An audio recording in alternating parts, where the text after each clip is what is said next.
Welcome to the Fast Times News. Today, we're diving into a high-stakes international development involving U.S. President-elect Donald Trump, Russian President Vladimir Putin, and the ongoing war in Ukraine.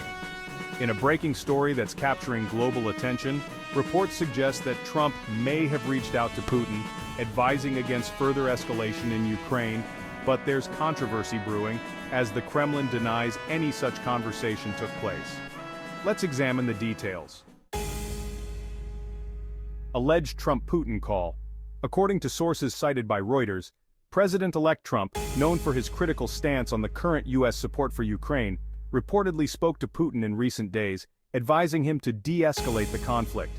The Washington Post was the first to break this story, revealing that Trump expressed concerns about the potential for heightened aggression in Ukraine. Kremlin denial. In an unusual public denial, Kremlin spokesman Dmitry Peskov swiftly dismissed the reports, calling them pure fiction. Peskov emphasized to reporters that no conversation took place between Trump and Putin, casting doubts on the reliability of information even in reputable news outlets.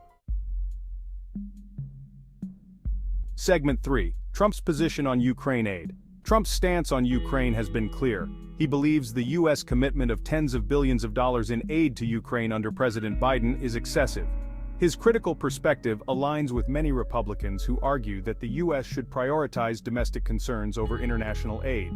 If the Republicans take control of Congress, this stance could lead to a drastic reduction in aid to Ukraine. Biden's take on the Ukraine conflict. While Trump looks ahead to his presidential term beginning in January, President Biden is focused on ensuring a smooth transfer of power. Biden has invited Trump to the White House, planning to discuss the Ukraine situation, emphasizing the importance of supporting Ukraine and maintaining stability in Europe. Implications of a Republican-controlled Congress. As the U.S. Senate shifts toward a Republican majority, there is growing speculation that Trump's administration will reduce support for Ukraine. With Congress potentially under Republican control, Trump's agenda, including his stance on foreign aid, will likely face fewer obstacles. Thanks for tuning in to the Fast Times News. This evolving story is sure to impact global politics and America's role in the Ukraine conflict. For more updates and analysis on international events, don't forget to subscribe and hit the bell icon for notifications. Stay informed with us here at the Fast Times News.